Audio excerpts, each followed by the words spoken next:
Baik, di pertemuan yang lalu kita telah mulai dengan ayat yang pertama. Begini cara memahaminya. Al-Fatihah. Kalau kita ingin memulai bacaan Al-Quran, maka mulai dengan surah ini. Itu yang khusus. Al-Fatihah. Jika kita ingin mendapatkan semua jenis kebaikan dalam hidup dunia akhirat, maka mulai pahami ayat-ayat berikut ini. Cara memahaminya, satu, Bismillahirrahmanirrahim. Baik, Bismillahirrahmanirrahim. Amalkan bagian ayat yang pertama yang memiliki 5 makna dalam kalimat atau ayat yang telah disebutkan tadi. Huruf ba, kedua ismun, ketiga Allah, keempat ar-Rahman, kelima ar-Rahim. Ba yang memiliki 14 makna. Di antaranya di ayat ini ada makna yang terkait dengan ghayah, tujuan. Ada ilsaq, sesuatu yang lekat sekali, dekat, tak terpisahkan. Kemudian musahabah yang mengawasi kemanapun kita beraktivitas. Kemudian ada istighraq, sesuatu yang luas, menyeluruh, ya, tanpa kecuali. Lalu kita mengatakan bismillah, baknya kita sebutkan, ini artinya jadikan semua aktivitas kita tanpa kecuali, istighraq. Dari bangun tidur sampai tidur lagi, lakukan ghayah semua lillah karena Allah Subhanahu wa taala. Jadi kalau ingin dibukakan pintu kebaikan oleh Allah, Al-Fatihah, ingin semua dibuka baik, seluruh aktivitas kita, maka niatkan semua yang baik-baik karena Allah. Itu kunci pertamanya. Bangun tidur, niatkan karena Allah. Di begitu Anda bangun, niatkan semua aktivitas karena Allah Subhanahu wa taala. Karena itu saat kita bangun tidur, semua ditujukan karena Allah. Alhamdulillahilladzi ahyana ba'dama amatana wa ilaihin nusyur. Jadi kalimat pertama dengan akhir itu karena Allah. Alhamdulillah, terima kasih ya Allah, saya diberikan kesempatan hidup lagi saat ini. Padahal engkau bisa wafatkan aku dalam tidur tadi. Dengan izinmu, ya, sesuai dengan ajal darimu, aku diberikan semua kesempatan untuk hidup lagi. Alhamdulillah, semua pujian aku berikan kepadamu. Lillah. Di ujungnya, wa ilaihin nusyur. Maka sekarang aku akan beraktivitas mencari bekal sebagai persiapan pulang kepadamu. Wa ilaihi, untuk Allah Subhanahu wa taala. Makanya kalau Anda mengucapkan doa ini saat bangun tidur, kita sudah berjanji. Semua aktivitas di hari itu kita akan tujukan karena Allah saja. Mencari bekal, bukan karena yang lain. Jadi kalau Anda ucapkan doa tadi, berarti nanti makannya karena Allah, minumnya karena Allah, bekerjanya karena Allah, salatnya karena Allah, infaknya karena Allah, merawat anak karena Allah, semua karena Allah. Ghayah. Awas, hati-hati ya, hati-hati. Maka dampaknya orang yang semua aktivitasnya dilakukan karena Allah Subhanahu wa taala, maka fungsi ba yang ketiga, Allah. Satu tadi ghayah, kedua istighraq, yang ketiga ilsaq dan musahabah. Lekat dan diawasi oleh Allah. Kalau dulu kita contohkan orang yang meniatkan semua aktivitas karena Allah, maka yang kedua rumusnya, rasakan seakan-akan aktivitas itu diawasi oleh Allah Subhanahu wa taala dengan pengawasan yang lekat seperti lem yang menempel, yang menyatukan dua sisi. Ya, mau minum, rasakan diawasi oleh Allah. Bismillah, minum, lakukan karena Allah. Maka mohon maaf, ketika minum Anda dikerjakan karena Allah dan merasa diawasi oleh Allah, ini kuncinya. Awas, ini kuncinya. Karena ada orang yang melakukan sesuatu karena Allah, tapi nggak merasa dilihat, nggak merasa diawasi. Ini saya tanya pada Anda, maaf ya, tadi saat sholat itu, sholatnya karena Allah bukan? Jawab aja, karena Allah bukan? Karena Allah. Baik, kalau sesuatu dikerjakan karena Allah, maka rumus keduanya, rasakan Allah mengawasi kita. Pertanyaan saya yang kedua, saat Anda sholat tadi, saya sholat, kita sholat, merasa nggak diawasi Allah? Merasa nggak dilihat Allah? Karena beda antara orang yang merasa diawasi dengan yang hanya mengerjakan saja, itu lain. Akan beda. Silahkan Anda bekerja, merasa diawasi, Anda akan serius dalam pekerjaan Anda. Mahasiswa yang sedang ujian, merasa diawasi, itu akan fokus kepada soal. Susah, mau noleh kanan, khawatir, ada CCTV. Mau noleh kiri juga khawatir, karena terawasi, dia akan fokus. Makanya orang sholat itu kalau benar-benar sholatnya merasa diawasi, dia fokus, gak akan nengok kanan kiri. Gak ada istilahnya ketika takbir, Allahu Akbar, tangannya gak sedekap nih.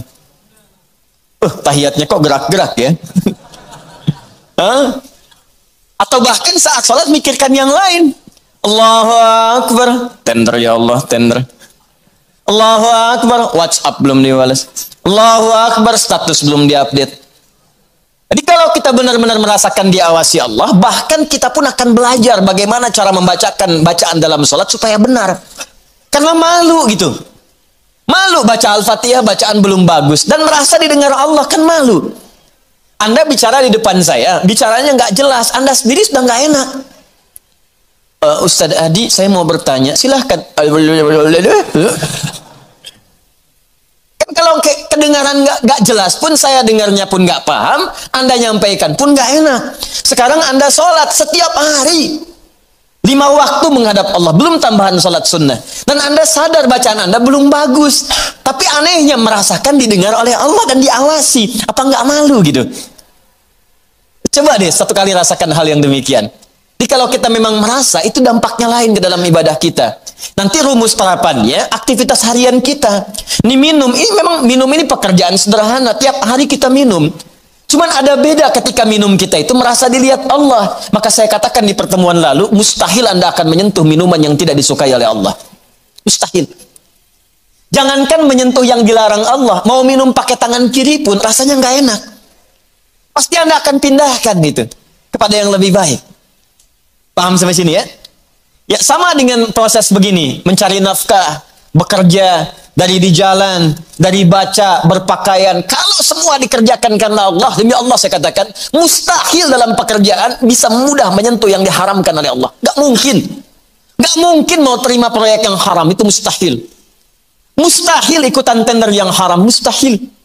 Mustahil menjerumuskan diri pada yang tidak disukai oleh Allah. Karena merasa dilihat Allah.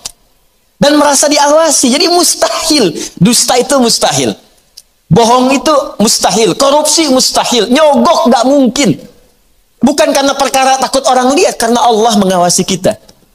Makanya dulu, sahabat tuh ketika diajarkan seperti itu, bahkan anak-anak kecil, jangankan yang tinggal di kota, di ujung yang paling dalam di padang Sahara, yang sulit ada orang setiap waktu, yang kalau lewat cuman kambing gurun dengan unta. Anda bayangkan. Lewat kambing gurun unta, kambing gurun unta, kambing gurun unta. Tapi perhatikan bagaimana mereka mengamalkan huruf ba dalam Bismillahirrahmanirrahim. Diuji oleh sahabat Umar bin Al-Khattab radhiyallahu taala anhu. Lewat padang pasir, kelihatan anak muda sedang menggembala. Saat menggembala itu, menggembala kambing, ditanya oleh Umar, diuji. Kata Umar, saya mau beli sebagian dari kambingmu itu. Kata orang ini bukan punya saya, punya tuan saya. Punya tuan saya.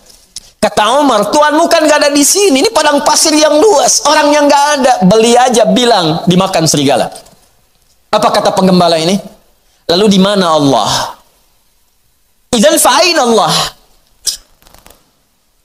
Bayangkan penggembala saja di padang pasir yang orang yang gak ada, yang gampang saja bilang ini dimakan serigala, dapat keuntungan banyak gitu. Ya, luar biasa. Yang dia katakan pertama kali bukan sekedar menolak, gak mau takut ketahuan sama tuan, takut ketahuan sama pemiliknya, takut tidak. Pertama kali jawaban yang keluar, idzan aina Allah. Lalu Allah di mana? Allah di mana? Demi Allah saya katakan hakul yakin kalau setiap muslim merasakan dalam dirinya bahwa dia diawasi oleh Allah Subhanahu wa taala, maka lurus, damai, tenang, tentram dan baik semua urusan kehidupan. Nggak ada penipuan dalam perdagangan, nggak ada penipuan dalam hal-hal interaksi kehidupan, tidak ada kecurangan, tidak ada keburukan, semua baik karena merasa dilihat oleh Allah Subhanahu wa taala. Itu baru huruf ba. Baru ba. Coba tiap hari kita baca itu, satu huruf ini aja. Mohon maaf ya, selama hidup kita udah diamalin belum? Satu huruf ini aja. Ayah suami sama istri, berapa kali berkata hal-hal yang tidak tepat? Istri terhadap suami, berapa kali menerangkan sesuatu yang tidak tepat? Anak pada orang tua kepada anak.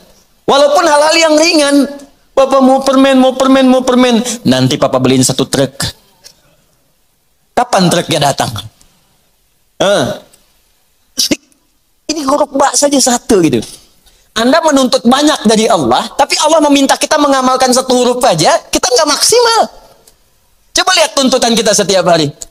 Ya Allah lancarkan usahaku, ya Allah luluskan dalam kuliahku, ya Allah mudahkan pernikahanku, ya Allah berkahi hartaku, ya Allah lancarkan pekerjaanku. Banyak yang diminta, sembuhkan aku. Kata Allah, aku berikan semuanya. Amalin 1 aja huruf ba. Ba. Ketika benar mengerjakannya, ismun. Bimakna sumuun, bimakna raf'un. Terangkat, dimuliakan, ditinggikan.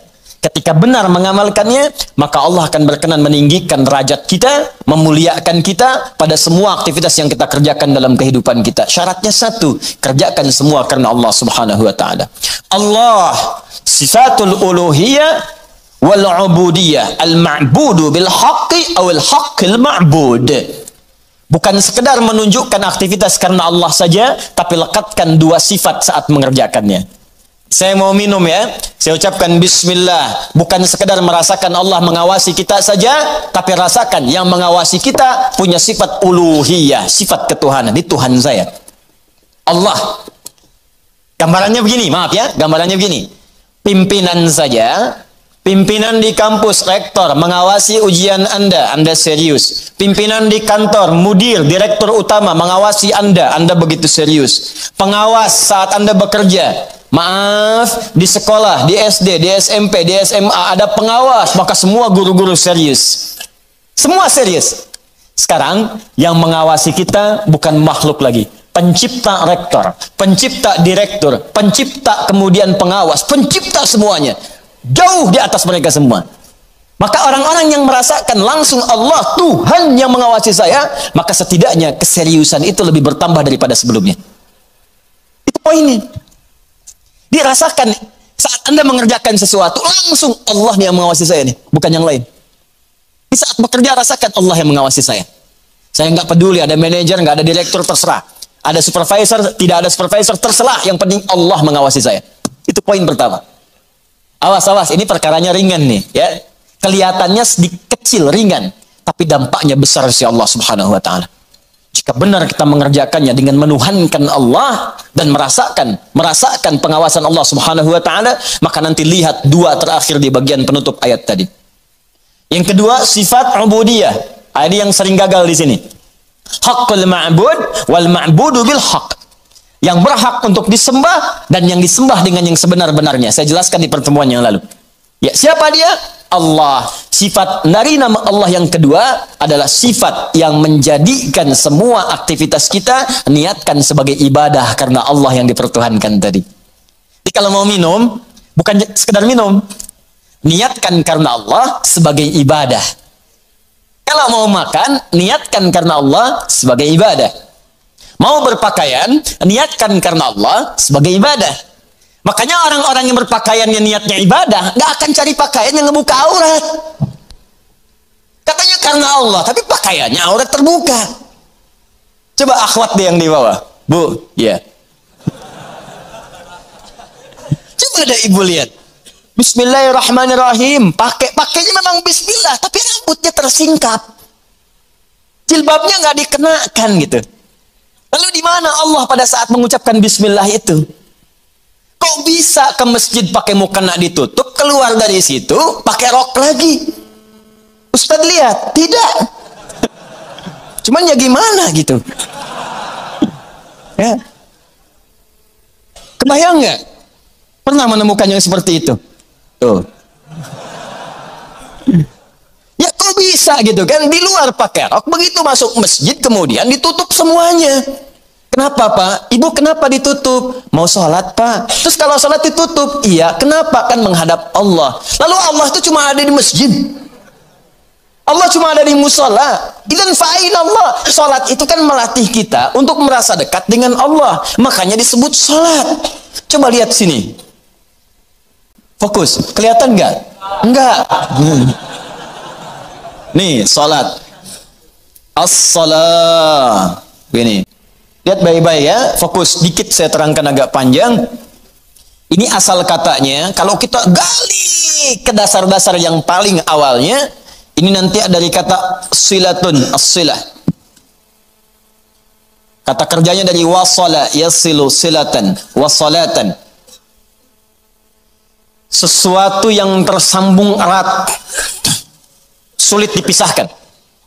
Silah, sesuatu yang tersambung erat, sulit dipisahkan. Pernah dengar kata ini? Silaturahim. Ya, kami kumpul-kumpul saat ini untuk mengeratkan silaturahim. Silah itu sudah erat.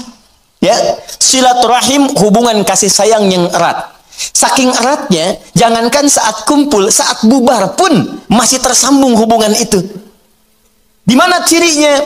Maaf, kesuksesan silaturahim itu bukan saat kumpul saling sapa, bukan. Kalau kumpul menyapa, wajar orangnya ada. Kalau kumpul tertawa, wajar orangnya pun ada. Silaturahim itu kalau ingin dilihat suksesnya saat pulang, apakah dia masih mendoakan Anda? Apakah masih mengingatkan Anda dalam kebaikan? Akhi, besok ta'lim ya. Akhi, malam tahajud ya. Kemudian Anda doakan tanpa sepengetahuan dia. Ya Allah, sayangi sahabat saya. Ya Allah, kekalkan hubungan kami sampai dengan ke surga. Ya Allah, jaga keluarga dia dalam kebaikan. Ya Allah, sehatkan semua anggota keluarganya. Ya Allah, jadikan kami bersaudara keluarga kami dengan keluarga dia. Itulah silaturahim, silah, hubungan yang erat, yang tak terputuskan dan tidak tersekat oleh tempat dan keadaan serta waktu. Itu silah. Nah, kalau kita ingin menjadikan latihan supaya kita terhubung dengan Allah, kapanpun, dimanapun, tanpa disekat oleh tempat dan waktu, maka latihannya untuk mendekat kepada Allah disebut dengan sholat namanya. Di sholat ini cara kita terhubung dengan Allah. Supaya saat terhubung itu, bukan cuma di masjid, nggak ada sekat tempat, dimanapun tersambung dengan Allah. Dikeluar dari masjid, ingat Allah. Makanya orang yang jalannya keluar dari masjid ingat Allah, maka jalannya pun jalan yang merasa diperhatikan oleh Allah. Nggak akan dia sombong. Dan gak akan pernah tertukar sendal. Betul. Karena dia ingat Allah. Allahumma inni as'aluka min fadlik. Ya Allah, ya Allah tuh, saya memohon semua kemuliaan darimu. Begitu keluar pakai sendal, gak akan tertukar. Bismillahirrahmanirrahim. Bukan punya saya. Mirip. Ya Allah, maaf. Pakai lagi. Jelas ya? Itu namanya. Karena itu orang mengatakan as-salah itu doa. Ad-doa, as-salatu ya doa. Pengertian fikih. Salat itu doa karena semua awal sampai akhirnya dalam salat kita baca doa. Tapi kenapa doa disebut salat? Karena saat berdoa kita tersambung dengan Allah Subhanahu wa taala. Itu poinnya. Makanya setiap orang berdoa itu nyambung dia dengan Allah. Ya Allah, ya Allah, ya Allah, nyambung. Karena itu di fikih disebut as-salat ya doa. Tapi asal maknanya sesuatu yang terhubung dengan Allah, hubungan yang sangat erat, tak terpisahkan waktu dan tempat. Makanya aneh kalau ada orang sholat ke masjid, dari mulai rok mini, kemudian pakai mukena ditutup, keluar masjid dibuka lagi. Itu artinya nggak nyambung. Nggak nyambung. Nggak nyambung. Sama dengan ikhwan. Ke masjid antum ini, menyembah Allah, fokus, khusyuk, keluar dari masjid, maksiat lagi, nggak nyambung. Nggak nyambung. Ada yang salah itu. Jadi aneh kan, menuntut banyak kepada Allah, tapi hak-hak Allah nggak dipenuhi. Dan jangan sekat ibadah itu dalam konteks ritual saja. Bukan sekedar sholat, bukan. Sholat itu latihan.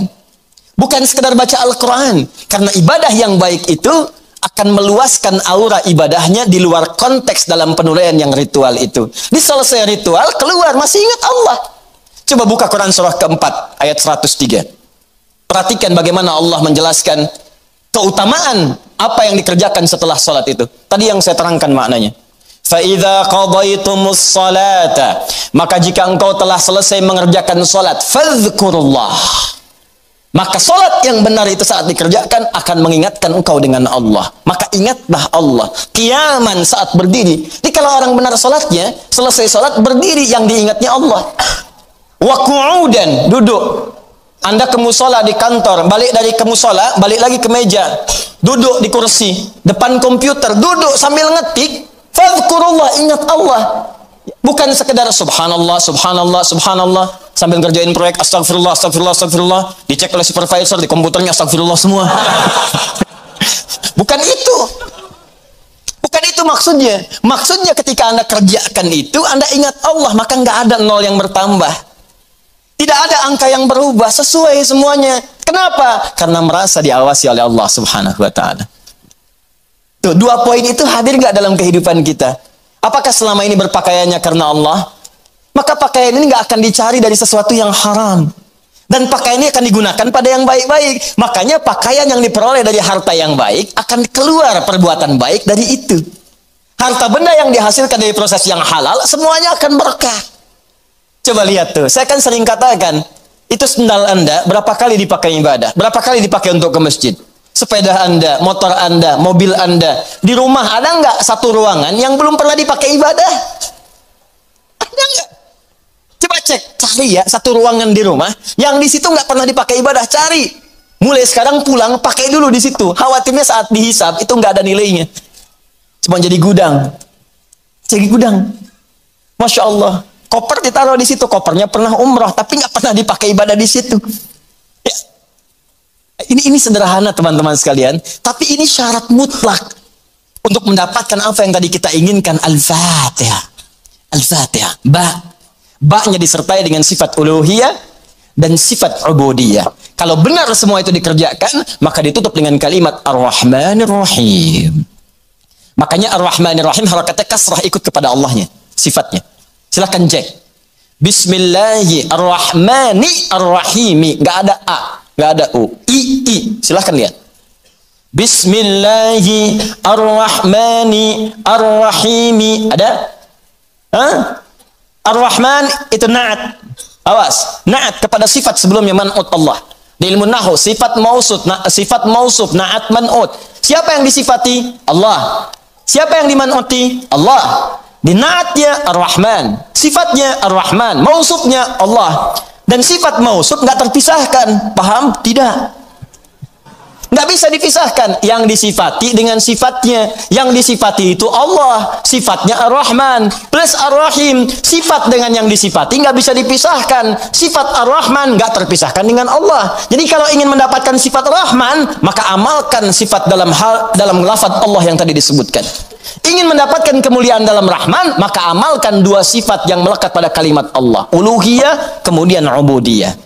Pertuhankan Allah dan lakukan semua pekerjaan sebagai ibadah. Maka semua urusan dunia yang baik-baik, Allah buka. Sifat Allah yang memberikan semua kemuliaan dunia disebut dengan Rahman. Nanti, semua yang kita kerjakan karena ibadah, punya bekal akhirat. Bismillahirrahmanirrahim. Minum. Alhamdulillah. Contoh. Nah, dituliskan ini. Karena diucapkan Bismillahirrahmanirrahim, ada kemudahan, berkah, memberikan kekuatan dunia. Tapi poin terbesarnya, begitu disebutkan Bismillahirrahmanirrahim, dituliskan pahala akhiratnya. 10 poin. Maka saat pulang ke akhirat nanti, dibukalah semua hasil pekerjaan dunia kita yang jadi ibadah. Sifat Allah yang memberikan kepada kita balasan dari akhir pahala tadi, disebut dengan Rahim namanya. Makanya semua pekerjaan yang tidak disebutkan nama Allah di dalamnya, maka dia kehilangan poin pahalanya. Sifat Rahim tidak akan pernah diberikan pada hamba yang tidak mendulang pahala dalam beraktivitas saat di dunia. Jelas sampai sini? Nah, karena itu tolong jangan sampai dunianya banyak, akhiratnya nestapa nanti. Jangan sampai dunianya kaya, akhiratnya fakir. Coba saya tanya deh di sini. Pilih mana? Kaya dunia, fakir akhirat, atau fakir dunia, kaya akhirat? Benar. Benar, cepat. Perwakilan ibu-ibu. Biasanya ibu-ibu lebih cepat. Bu, ada saingan di sini. Ya, kaya dunia, kaya akhirat. Rabbana atina fid dunya wa fil akhirati wa qina adzabannar. Itu poinnya. Jadi kerjakan semua karena Allah. Ini kelihatan ringan, tapi kalau diamalkan akan ada perbedaan dalam kualitas kehidupan kita. Sekarang bagian yang pentingnya, ini yang kita sambungkan ke ayat yang kedua. Setelah kita mengerjakan semua karena Allah itu, dan Allah berikan apa yang dijanjikan tadi. Ya Allah, saya ingin mudah bekerja. Bismillahirrahmanirrahim. Ternyata diberikan. Ya Allah, besok saya ingin ujian. Bismillahirrahmanirrahim. Ternyata lulus. Ya Allah, besok saya akan lamaran. Bismillahirrahmanirrahim. Diterima lamarannya. Ya Allah, besok saya akan menikah. Bismillahirrahmanirrahim. Lancar akadnya. Lantas apa yang harus kita lakukan setelah Allah berikan semua itu untuk bisa mengabadikan nikmat yang diberikan tadi atau bertambah dari yang sebelumnya? Maka turun ayat yang keduanya, melanjutkan bagian yang tadi untuk mengabadikan nikmat atau bahkan menambahkan nikmat yang telah Allah anugerahkan kepada kita. Maka disampaikanlah oleh Allah Subhanahu wa taala, alhamdulillahi rabbil alamin. Alhamdulillahi rabbil alamin. Kita baca dulu tafsirnya dalam keterangan Al-Imam Ibnu Katsir rahimahullah dalam kitabnya Tafsirul Qur'anul Azim, supaya kita bisa mendapatkan pandangan dari ulama. Nanti saya jelaskan huruf per huruf, kalimat per kalimatnya, yang memadukan dengan kitab-kitab yang sebagiannya telah sampaikan kepada Anda semua di pertemuan yang lalu. Halaman 35. Alhamdulillahi Rabbil Alamin. Firman Allah Subhanahu wa taala, Alhamdulillahi Rabbil Alamin. Nah, sekarang lihat, sekarang kita praktikkan tafsirnya. Ketika menggunakan dhammah disebut dengan mubtada. Perhatikan, alhamdu sifatnya mubtada, hukumnya disegerakan. Maka kalau Anda sudah mendapatkan nikmat dari Allah Subhanahu wa taala, Rahman, nikmat sehat, nikmat rizki, harta benda, nikmat keluarga, nikmat kenyamanan hidup, maka bersegeralah untuk memuji Allah Subhanahu wa taala. Syukur kepadanya. Maka Anda ucapkan alhamdu, sifatnya disegerakan untuk kita menjadikan sifat syukur kita kepada Allah setelah menerima nikmat. Ini hukum umum. Bukankah Anda kalau saya berikan sesuatu, Anda seketika mengucapkan ucapan? Apa ucapannya? Terima kasih. Ya, saya berikan sesuatu, Anda ucapkan pada saya apa? Terima kasih. Dengan Anda terima, Anda ucapkan, saya kasih, Anda terima. Begitu saya berikan, terima kasih. Dengan terima kasih Ustaz. Sekarang Allah berikan pada kita, Allah berikan pada saya, Allah berikan pada Anda, Allah berikan pada kita. Nikmat, kebutuhan, rezeki, segalanya. Setelah kita menerima itu, apa yang harus kita lakukan? Maka Allah ajarkan kepada kita, alhamdulillah. Cepat, segera. Jangan tunda, jangan diakhirkan. Begitu terima, syukur pada Allah, alhamdulillah. Alhamdulillah. Jelas sampai sini? Makanya kalimat alhamdulillah ini, itu dalam bacaan tafsir bisa dibaca dengan A. Bisa dibaca dengan A. Untuk menegaskan. Dari mana taunya Ustaz? Teruskan bacaannya. Waruya an Sufyan ibn Uyainah wa Ru'bah ibn al-Ajjaj annahuma qala alhamdulillahi bin nasbi wa huwa ala idmari fi'lin. Sufyan ibn Uyainah, kemudian juga Ru'bah bin al-Ajjaj, keduanya ahli tentunya dalam bidang qiraat. Ya, keduanya menyampaikan riwayat bacaan dengan fathah, tapi riwayat ini untuk tafsir. Ingat, bukan untuk bacaan dalam salat. Boleh dibaca dengan fathah, tapi bukan dalam salat. Ingat, dalam tafsir untuk menegaskan perintah segera bersyukur kepada Allah ketika menerima nikmat. Kenapa dibaca alhamdulillah? Untuk menunjukkan kalimat perintah sebelumnya yang ditiadakan untuk memudahkan bacaan kita. Asal kalimatnya kalau kita turunkan, qulu, perintah dari Allahnya. Qulu. Katakan oleh kalian semua, alhamdulillah, alhamdulillah. Cuman kalimat ini yang nggak muncul. Ya, Allah tidak menurunkan kalimat ini karena sudah dipahami oleh orang Arab. Orang Arab paham. Dari mana pahamnya? Karena menggunakan dhammah. Dhammah ini sifat segera. Jadi sifat segera itu nggak dikasih tahu pun sudah paham, harus segera bersyukur. Cuman kita ini yang bukan orang Arab kadang nggak ngerti kenapa mesti dhammah. Maka dijelaskan oleh dua ulama tadi. Kenapa pakai dhammah? Karena asal perintah itu untuk bersyukur sifatnya perintah. Kalau mau dimunculkan dalam tafsir ada kalimat sebelumnya qulu. Kalau dapat anugerah dari Allah cepat minimal katakan, cepat syukuri. Kalau orang Arab gak perlu itu lagi. Makanya ketika Quran diturunkan dengan bahasa Arab tidak menggunakan kata qulu lagi, saking pahamnya orang Arab dengan itu. Cukup dengan kalimat alhamdulillahi rabbil alamin. Paham? Maka kalimat yang pertama, ini perintah dari Allah Subhanahu wa taala. Kalau sudah mendapatkan nikmat yang tadi, nikmat diberi, nikmat sehat, nikmat rezeki, nikmat macam-macam, maka adab yang pertama dari kita terhadap Allah Subhanahu wa taala, berterima kasihlah kepada Allah Subhanahu wa taala dengan semua nikmat yang telah diberikan itu. Kalimat pertama yang kita ucapkan, segera bersyukur kepada Allah dengan kalimat alhamdulillahi rabbil alamin. Maka kalau ada sesuatu kita dapatkan, adab yang pertama, saya tulis ya, adabnya nanti ada 3. 1, ucapkan kalimat tahmid. Awas, nanti ada kaitan nih dengan penambahan nikmat. Anak lulus ujian, alhamdulillahi rabbil alamin. Ya, proyek dapat, alhamdulillahi rabbil alamin. Ya, dapat tempat pertama, alhamdulillahi rabbil alamin. Dagangan habis di luar dagangan habis, alhamdulillahi rabbil alamin. Ya. Ya, ta'lim lancar, alhamdulillahi rabbil alamin. Dapat traktiran teman, alhamdulillahi rabbil alamin. Dapat tumpangan pulang, alhamdulillahi rabbil alamin. Alhamdulillah. Adab yang pertama. Jadi sudah adab, antum aja manusia ngasih langsung terima kasih. Masa Allah ngasih tiap hari kita ucapkan gak ucapkan alhamdulillah. Itu adab pertama. Awas, hati-hati, hati-hati. Nanti kalimat ini ringan diucapkan tapi dampaknya besar. Kita akan lihat nanti korelasi dengan ayat yang selanjutnya. Pelan-pelan, sebentar di sini. Paham sampai sini? Baik, jadi pertama, saya ulangi lagi. Saat kita kemudian mendapatkan semua anugerah dari Allah berupa nilai-nilai kebaikan, maka adab yang pertama, bersyukurlah kepada Allah dengan mengucapkan apa? Alhamdulillahi rabbil alamin. Baik, adab yang kedua. Fokus. Perhatikan baik-baik. Bukankah di kalimat alhamdulillah ini ada alif lam? Ingat ya, ada apa? Alif lam. Saya sering katakan kepada kita semuanya, pada diri saya, pada Anda, pada kita semua. Alif lam pada umumnya terbagi dua bagian, dua fungsi. Masih ingat? Satu, ma'rifah. Lam ta'rif. Menunjukkan sesuatu yang khusus. Yang kedua, istighraq. Ya, alif lam al-istighraq. Menunjukkan sesuatu yang sifatnya luas, menyeluruh. Semua, segala, tanpa kecuali. Ta'rif, qalamun, spidol, pena, pulpen, qalamun, al-qalam, yang ini, bukan yang lain.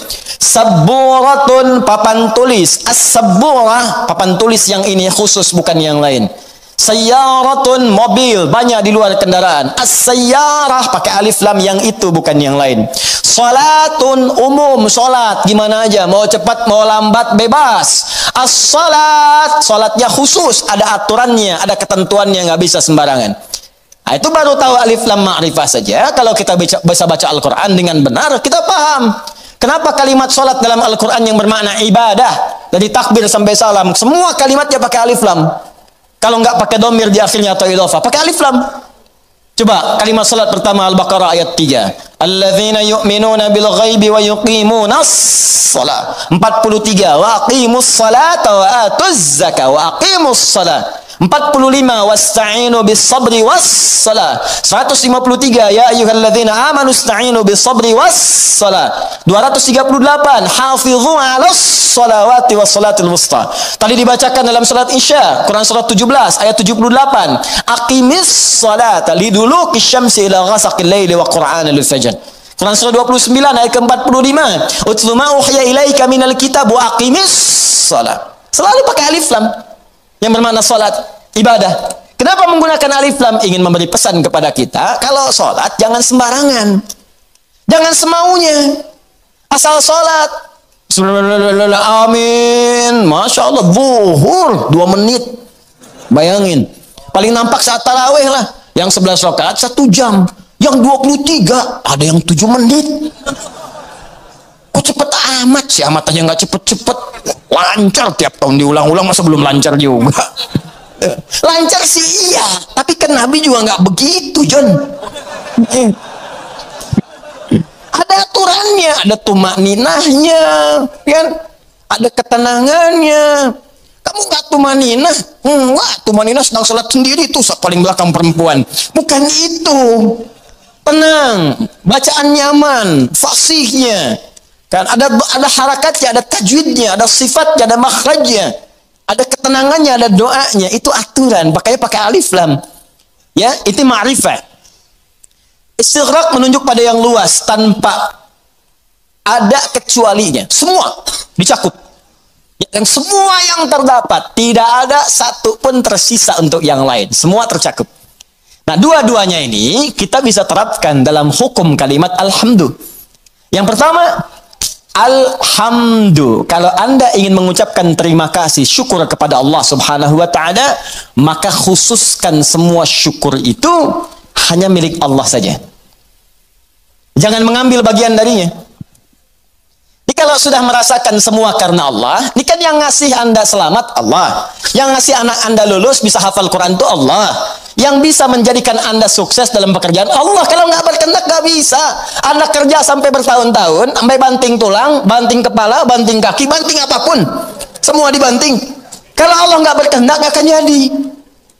Dan kita sadar karena Allah.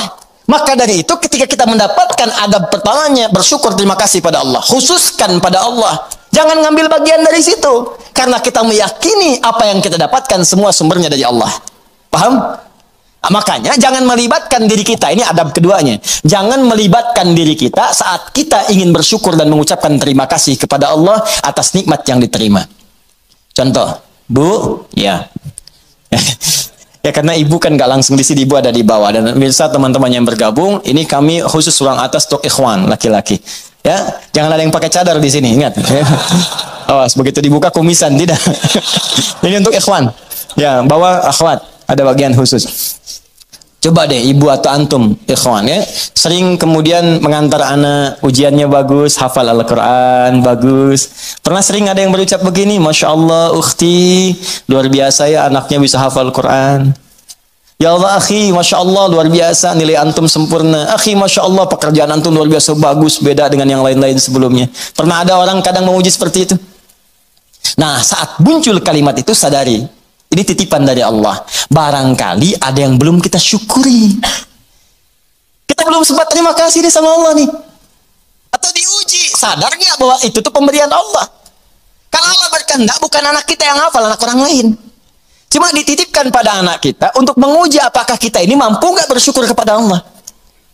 Mampu nggak menyerahkan urusan kita kepada Allah. Sadar nggak bahwa Allah yang kasih. Makanya orang tua yang baik ketika mendapati anaknya hafal Al-Quran misal, juara pertama di sekolahnya, dipuji oleh orang lain, gurunya bahkan mengatakan, ibu Masya Allah anaknya luar biasa, pintar, cepat pahamnya. Alhamdulillahirrabbilalamin. Ini semua karunia Allah subhanahu wa ta'ala. Adab pertama. Tapi kalau sudah mengucapkan itu, hukum alif lam ma'rifah berlaku.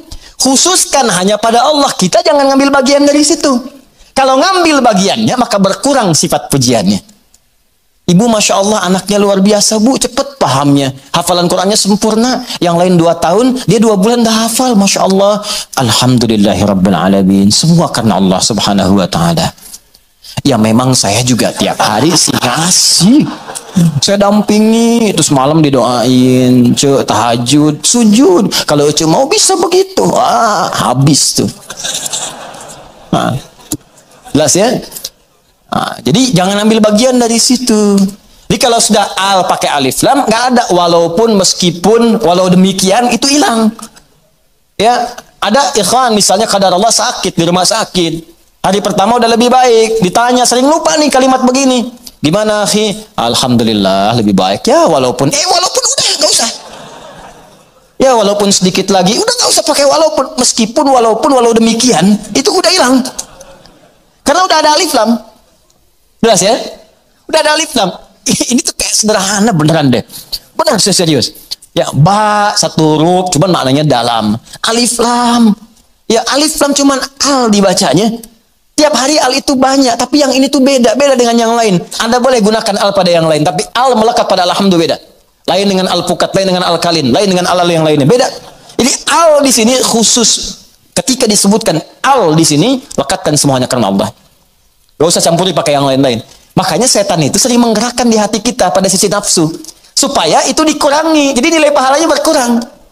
Bukan cuma nilai pahala. Nanti saya sebutkan kalimat yang lainnya. Begitu nanti yang ini sempurna. Turun nanti pernyataan dari Allah subhanahu wa ta'ala. Begitu benar. Akan datang lagi yang lebih besar dibanding yang sebelumnya. Datang. Meningkat lagi. Meningkat lagi. Meningkat lagi. Ini yang paling dahsyat.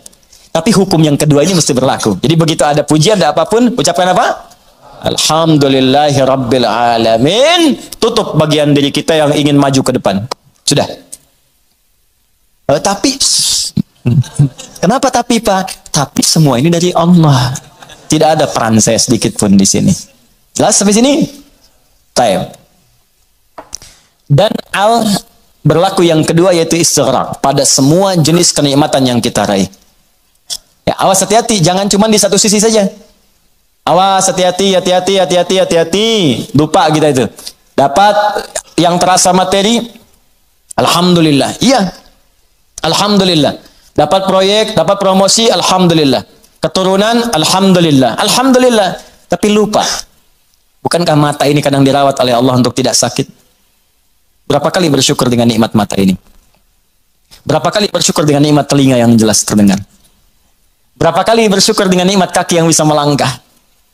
Anda berharap-harap buat dapat proyek segala rupa, diuji oleh Allah, sakit kaki aja, nggak bisa berangkat kerja, hilang tuh. Jutaan, ratusan ribu, sekian, sakit, hilang. Cuman kaki aja satu, kena duri aja, ya, udah. Telinga nggak berfungsi sedikit, pusing, capek. Mata, kena gangguan, proyek nggak bisa kelihatan, susah. Berapa kali kita bersyukur dengan semua nikmat ini? Kadang kita bersyukur dengan segala hal yang kita dambakan dan belum kita pegang, tapi kita lupa dengan semua nikmat yang telah Allah anugerahkan pada kita dan melekat pada jasad kita. Maka dari itu dipaksa kita untuk mengucapkan kalimat ini setiap selesai salat. Supaya ingat banyak nikmat yang telah Allah berikan pada kita, walaupun kita berharap-harap yang lain yang belum tentu kita butuhkan. Kalau bahasa yang lainnya mungkin, ini nikmat dah banyak yang kamu butuhkan, saya berikan. Itu aja belum disyukuri, kamu minta yang lain. Itu aja belum mampu nyukurin, kenapa minta yang lain?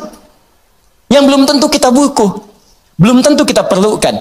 Makanya setelah kita subhanallah, subhanallah, subhanallah, subhanallah, ba'da salat apa yang diucapkan?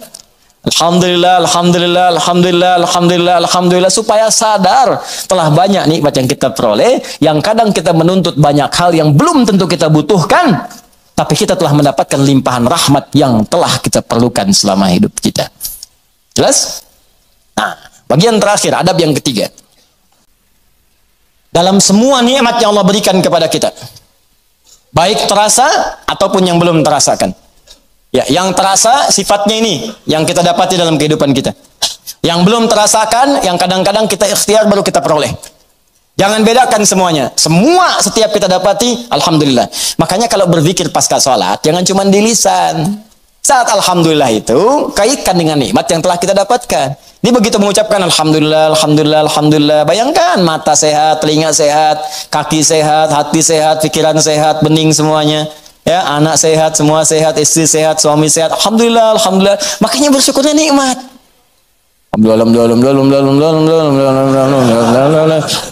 Tapi nggak ada yang nyampe ke hati gitu. Nggak ada yang nyampe. Coba diucapkan pelan-pelan. Alhamdulillah, alhamdulillah, alhamdulillah. Rasakan. Ini itu tenang ke hatinya itu. Enak gitu. Zikir yang terasa itu nikmat ke hatinya. Dan ada ketenangan dalam jiwa kita, ada getaran. Ada getaran tersendiri. Enak rasanya itu. Ada sentuhan ke hati kita. Ya, sentuhlah ia tepat di hatimu, maka ia akan jadi milikmu untuk selamanya. Ya, sentuh. Maka bacakan zikirmu dengan bahasa hatimu sehingga terjadi koneksi antara hati dengan lisanmu. Catat dulu, mana dulu. Bacakan. Alhamdulillah, alhamdulillah, alhamdulillah. Tenang. Ala bidzikrillahi tatma'innul. Yakinlah kalau zikirmu benar kepada Allah, hatimu akan tenang. Ala itu harful ikhbar wa taukid, menyampaikan sekaligus menekankan. Jadi kalau zikirnya hati belum tenang, berarti ada yang nggak benar zikirnya, ada yang belum tepat. Paham ya? Nah, itu dhammah banyak terkumpul. Banyak. Semua segalanya milik Allah. Ya, semua punya Allah itu banyak. Jadi semua aktivitas kita yang kita dapatkan nikmatnya itu semua punya Allah. Banyak punya Allah, nggak berkurang. Banyak. Banyak, banyak, banyak. Nah, yang terakhir, ingat baik-baik, kalimat alhamdulillah itu mengandung makna syukur. Syukur. Ya, kalau manusia berterima kasih, kalau kepada Allah kita bersyukur. Baik. Apa artinya syukur? Ya, syukur itu kalau mau dicatat boleh, kalau mau didengar, dihafalkan atau disimak kembali pun tidak ada masalah, yang penting paham. Paham maksudnya. Syukur itu ungkapan rasa terima kasih, ungkapan rasa terima kasih dan bahagia, ungkapan rasa terima kasih dan bahagia atas nikmat yang diperoleh, atas nikmat yang diperoleh dengan cara menggunakan nikmat itu,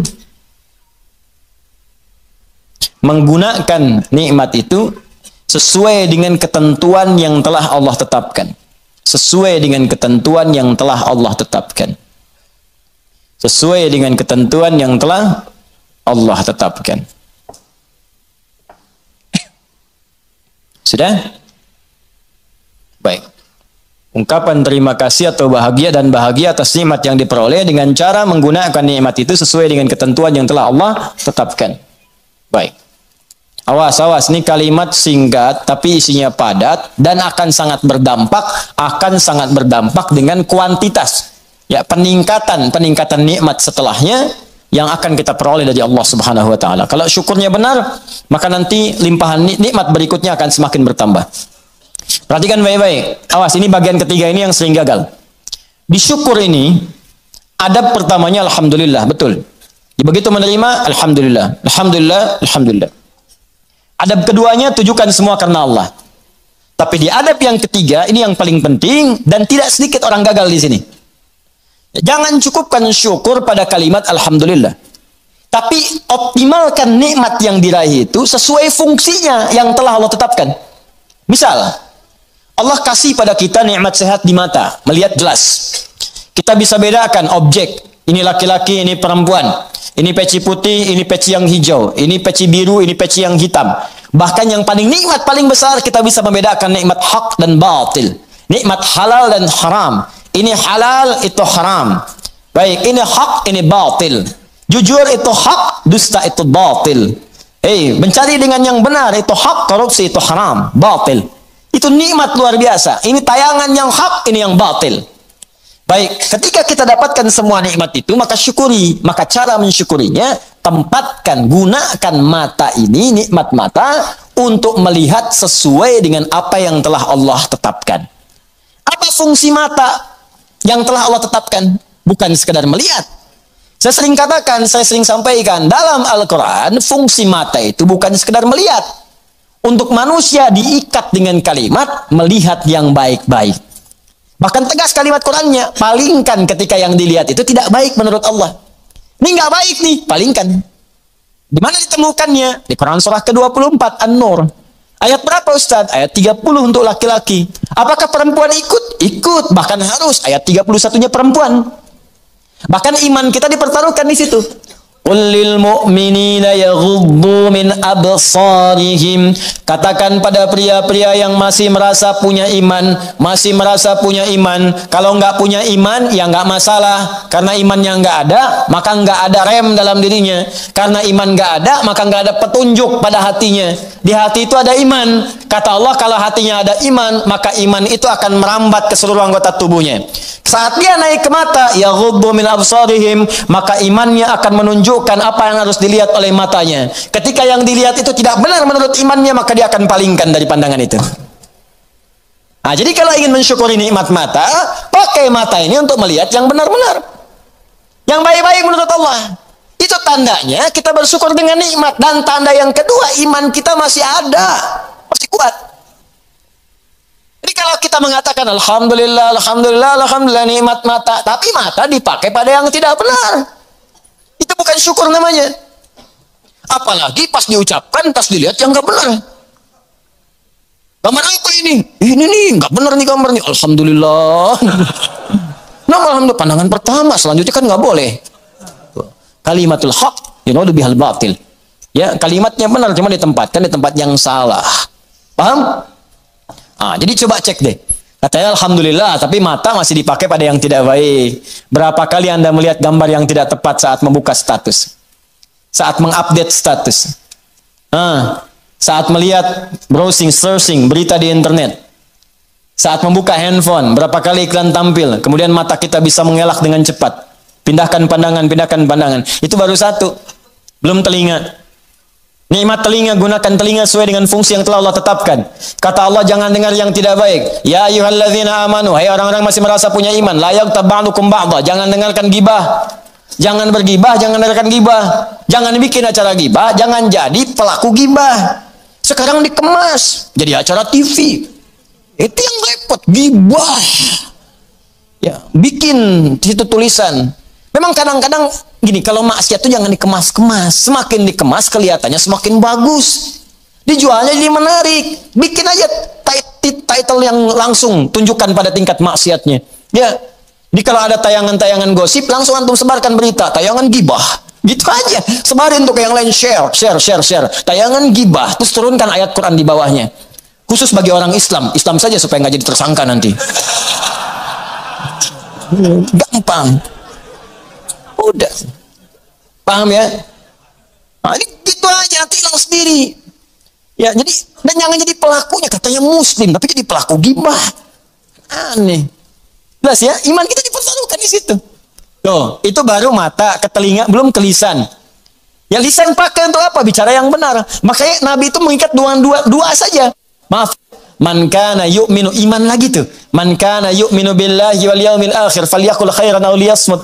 Siapa yang masih merasa beriman pada Allah dan hari akhir. Kenapa ada hari akhir? Menunjukkan hisab. Dihisab. Wafat dihisab. Wafat dihisab. Itu penegas tuh. Jadi kalau melanggar ketentuan ini, maaf, berarti iman bermasalah. Yang kedua, merasa ringan saat dihisab. Falyaqul khairan, katakan yang baik-baik. Jadi kalau masih punya iman, yang nggak baik itu nggak akan dikatakan. Apa yang nggak baik? Banyak. Dusta. Wailulil mukadzibin, celaka para pendusta. Dusta itu nggak baik. Kalau dusta akan celaka. Gibah, ya celaan, makian, perselisihan, nggak baik. Makanya kalau Anda rajin ikut taklim tapi rajin berselisih, ada yang aneh tuh. Aneh. Katanya taklim, katanya mendekat pada Al-Quran, katanya mempraktikkan Al-Quran, tapi melanggar isi Quran. Aneh. Aneh. Anda belajar di mana? Quran mana yang Anda praktekkan? Mana iman Anda? Taklim itu menguatkan iman, bukan melanggar iman. Itu poinnya. Jadi kalau Anda dekat dengan Allah, itu semua tubuh kita akan dijaga. Lurus pada nilai-nilai kemuliaan. Lihat sampai sini? Itu teman-teman, itu baru tubuh kita. Belum yang lain. Ini saya tanya pada Anda. Ya, mulai dari pakaian, alas kaki, rumah, ya, kendaraan. Pertanyaan saya, berapa nikmat yang telah kita peroleh, yang telah kita gunakan sesuai fungsi yang telah Allah tetapkan kepada kita.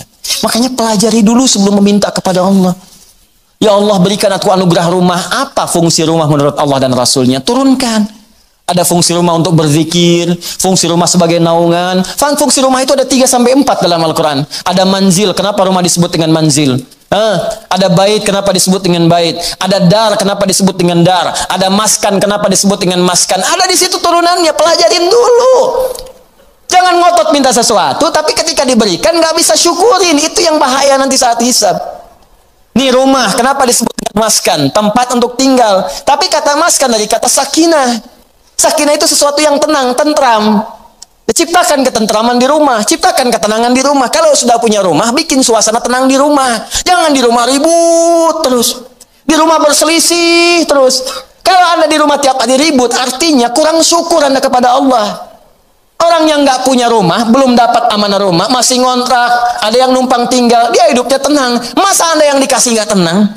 Padahal tempatnya disebut maskan, tempat untuk tenang. Ustadz, kenapa saya nggak tenang? Karena Anda nggak belajar turunan dari maskan. Maskan itu sifatnya sakinah. Sakinah itu dibawa ke rumah tangga. Ayatnya Quran 30, surah 30 ayat 21. Pelajari ayatnya. Di situ ada sakinah. Sakinah dapat, mawadah turun. Mawadah turun, rahmat dapat. Di situ disingkat sakinah, mawadah, rahmah. Disingkat jadi samara. Dibawa ke dapur jadi sambara. Itu. Ini kan pernikahan seperti sayembara, tebak-tebakan. Anda mendapatkan samara, tapi Anda tidak menggali hikmahnya. Bagaimana bisa meraihnya? Anda mendapatkan pengen sakinah, tempatnya maskan yang punya Allah, tapi Anda sendiri jauh dari Allah. Bagaimana bisa mendapatinya? Makanya fungsi rumah yang kedua disebut bait. Bait itu dari bata yabitu, baitan, tempat menetap. Tapi bukan sekedar menetap. Karena dalam Al-Quran ketika disebutkan bait, sesuatu yang mendekatkan diri dengan Allah. Makanya Ka'bah disebut bait. Quran surah ketiga ayat 96. Inna awwala baitin wudi'a lin-nasi alladzi bi Bakkah mubarakah. Sungguh rumah pertama yang ditetapkan untuk manusia itu apa? Ka'bah yang terletak di Mekah yang diberkahi. Kenapa Ka'bah disebut dengan bait? Untuk menunjukkan setiap fungsi bait itu menghadap ke arah Ka'bah. Kenapa disebut menghadap ke Ka'bah? Untuk menunjukkan ketaatan kita kepada Allah. Ibadah. Diturunkan di hadis Nabi, pakai zikir. Rumah yang tidak digunakan untuk berzikir seperti kuburan, sepi. Bukan sekedar zikirnya, karena dengan zikir itu kita menjadi lebih dekat dengan Allah. Ketika dekat dengan Allah, rahmat turun. Begitu Joni cara memahaminya. Ini rumah dibangun-bangun, diluas-luas, tapi jauh dari Allah. Yang gimana bisa nyaman tinggal di rumah. Luasin, silahkan aja luasin. Kandang ayam juga luas. Main ke Subang tuh banyak kandang ayam. Kandang ayam juga luas. Apa beda rumah Anda dengan kandang ayam? Apa beda rumah Anda dengan Ragunan? Ragunan juga luas tuh, kandang singa luas begitu. Luas. Apa bedanya? Bedanya pakai zikir. Zikir. Apa itu zikir? Banyak di Quran. Salat zikir, Quran surah 20 ayat ke-14.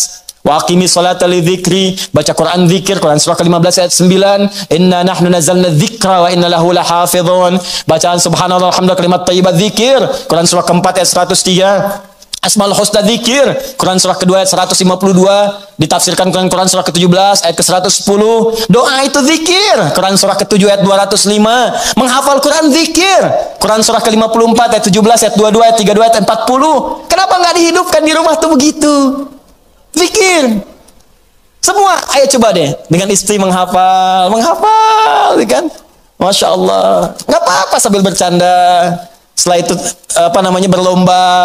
Gak apa-apa. Mama sayang, Masya Allah. Tahu nggak bedanya keramik sama kamu? Wah, gitu. Nggak tahu Pak. Kalau keramik makin lama makin antik. Kalau kamu makin lama makin cantik. Catat. Oh, Bapak bisa aja. Bukan karena bisanya, tapi kecantikan itu memudar. Di dunia. Saya ingin semua bertahan sampai ke akhirat. Yuk. Kita mulai dengan menghafal Quran. Mudah-mudahan kita mendapatkan mahkota di akhirat. Itulah kecantikan dan keindahan yang hakiki di hadapan Allah Subhanahu wa Ta'ala. Masya Allah, Masya Allah. Alim. Praktekin. Masya Allah, Masya Allah.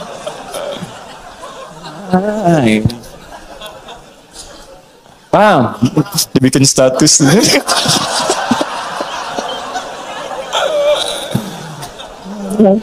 Aduh, dunia ada-ada aja.